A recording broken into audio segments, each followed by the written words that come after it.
tale of Sweeney Todd. His skin was pale and his eye was odd. He shaved the faces of gentlemen who never thereafter were heard of again. He trod a path that few have trod, with Sweeney Todd, the demon barber of Fleet Street.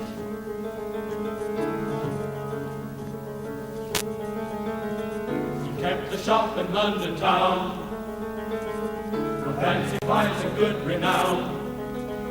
And what if none of their souls were saved, they went to their maker and beggarly shaved. By Sweeney Todd, the demon barber of Fleet Street. Dang. Come on, Mario.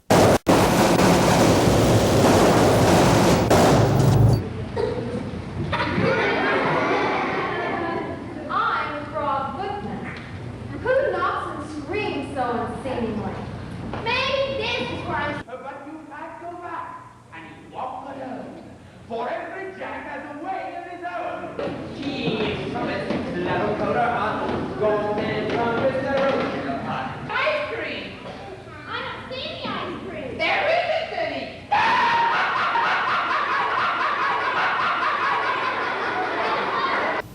Well, I found Amy at home, in the kitchen, doing what Amy does best, cooking. Hi, Jesse. Hi, Amy. You know, in the past couple of years, I've really grown attached to cooking. You know, when those 12 Mountain View students sang Chief Cook and Bottle Washer, I scoffed. But now, it's my life.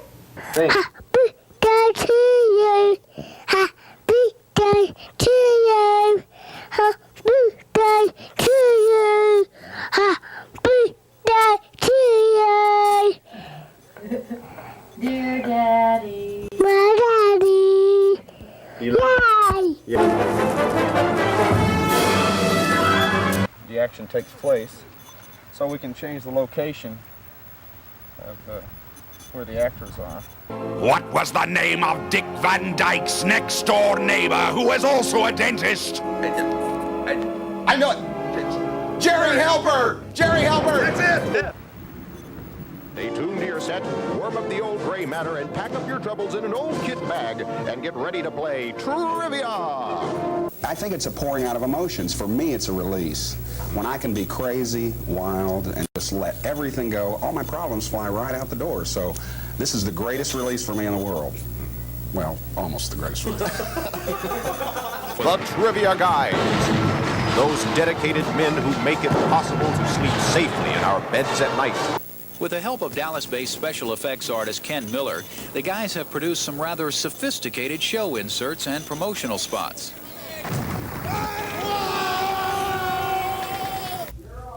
God rest ye merry gentlemen, let nothing you dismay. Remember Christ our Savior was born on Christmas Day.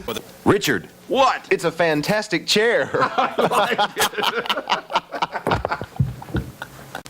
You can win this chair, so all you have to do is bone up on your trivia. Slip us a 50. Sure.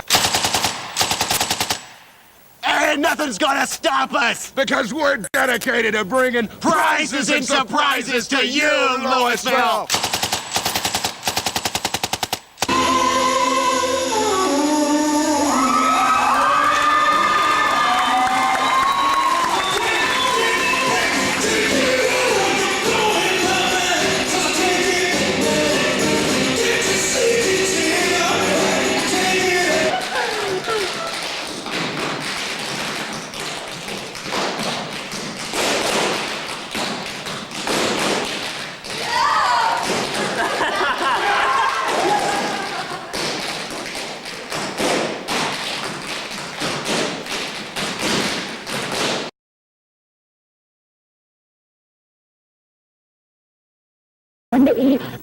The voting reporter covering the bicentennial celebration here in DeSoto, Texas. As you can see, the crowd has turned out. Yes, you've had it just from us.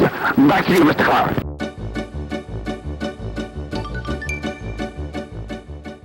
Okay, don't ask me how the evening began. It was just one of those nights of cruising around with Vince Davis. It's probably 1974, 75, and the new American craze is streaking. Vince said that DeSoto had been struck by kind of a streaking craze. So of course we went. We drive to DeSoto and up Hampton Road, which is still the main drag through that town. Back then it wasn't quite as developed. There was a 7-Eleven here and a Quickie Mart there and some gas stations. A lot of empty fields along the way. And when we got there, 11 o'clock at night, one of those fields, the entire block, was almost filled with young people. Cars parked along the back and people filling this entire section. And it was a huge party. The cops are across the street. They're not really doing anything. They don't seem concerned, or perhaps they don't want to mess with a crowd of baby boomers quite that big. So they're just watching. I thought I saw them grinning, actually. So we get out, we join the fun, and there's beer and all kinds of refreshments. But everybody's standing there like they're waiting for something to happen. And sure enough, it starts. First, somebody runs out streaking to the center of Hampton, and then they run back and melt into the crowd. And everybody laughs, everybody cheers. Then you wait a little bit longer, and someone else did it. They run out to the center and come back. Some people would run down lengthwise, and they'd jump back into the crowd. A couple of girls did it. Some couples did it. It was crazy, but great fun. Now I could tell that Vince was kind of wanting to do this, because after all, it's Vince. But I said, don't even ask me, don't even think about it, I'm not doing this. So I go back to talking to somebody, I don't remember who it was, and I turn around and Vince is gone, just like that. I'm not really worried. I know I'll catch up with him in the crowd somewhere. More time passes, all of a sudden I hear this roar. A wave of sound is starting down at this end. It gets louder, kind of a... And people are cheering and their hands are going up in the air. I'm having a tough time seeing through the crowd. I'm about 10 feet from the curb. And all of a sudden, I can see this pickup truck. And it's driving about 5 miles an hour. And people are cheering. Because in the back of the pickup truck is Vince Davis and 3 or 4 guys, all of them naked. Vince leading the charge, holding a piece of PVC pipe with his underpants tied to it. Oh, by the way, they're briefs. And they are forming a crude but solid attempt at the Iwo Jima flag-raising bit. And the crowd is going crazy. In that brief moment, as I watched my friend go past, I thought to myself, who is this guy? And suddenly I found myself cheering like I was at a rock concert. Only Vince Davis could, in a moment, upstage every streaker in southwest Dallas County, or easily Dallas, possibly North Texas. Anyway, the guys jumped off the truck, they melted into the crowd laughing. The cops across the street kind of did a little whoop on their siren because that was probably enough. And we got out of there. And we didn't stop laughing for the next 30 some odd years.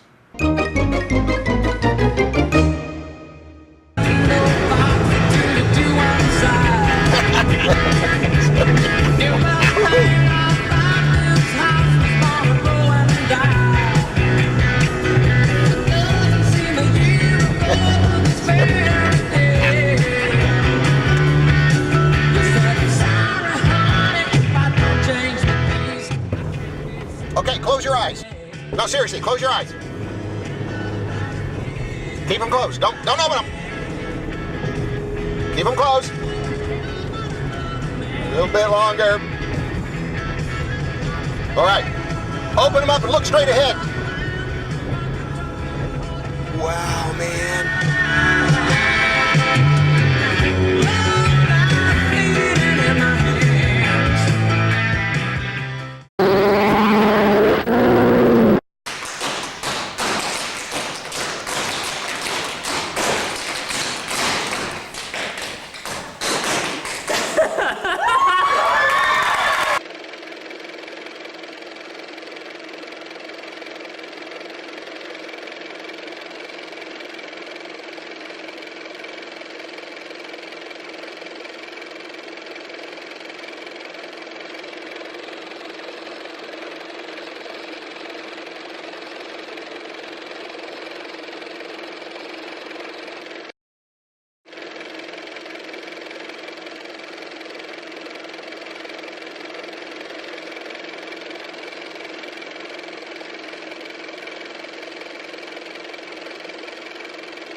tells you exactly what's right and what's wrong. Yes. And you act accordingly. Yes. So you, Matthew Harrison Brady, through oratory, legislation, or whatever, pass along God's orders to the rest of the world.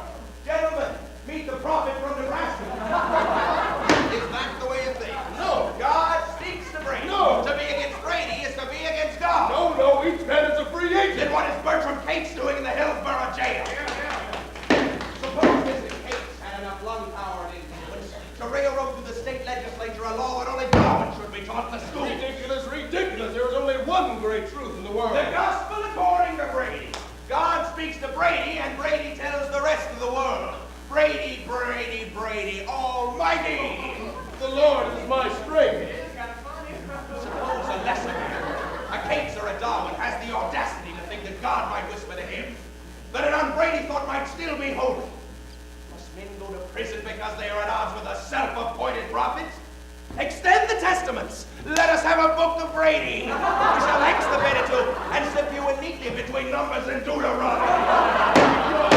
My witness, ladies and gentlemen, all of you know what I stand for, what I believe in.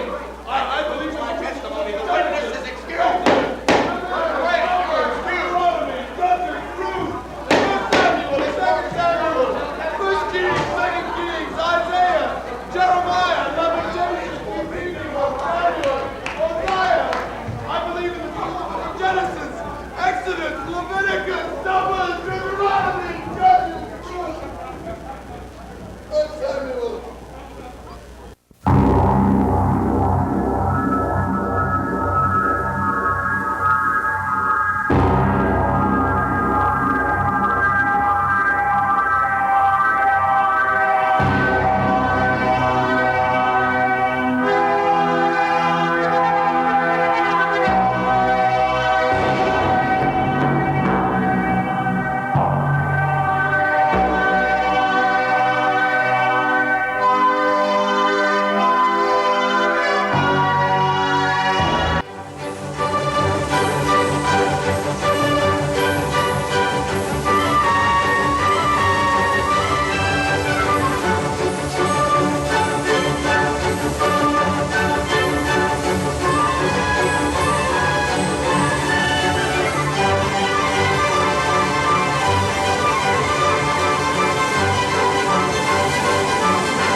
You like to shovel, we like to shovel, we all like to shovel. That's the shoveling song.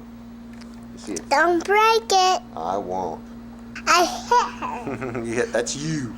I hit her. But who is that? I hit her. I know, but that's you. Yeah, I hit her. Okay.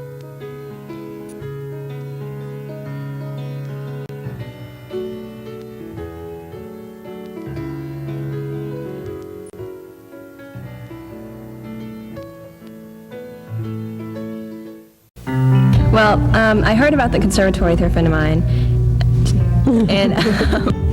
and I came and saw a show here, and I really liked it. I was really impressed with it, and I decided that this was what I really wanted to do, because I want to be an actress, and I want to be able to sing and dance and act, all three. And I felt like this had a really good, solid program for to be able to do everything and to have a real good basis for going out into the professional world. I came into this program with experience in TV, film, and commercials, and I decided I needed to be more diverse, especially in the Dallas area. So I heard about this, or read about this program in the Stage newsletter, and I thought, well, that's for me. I need to really be diverse. I can become a triple threat, hopefully.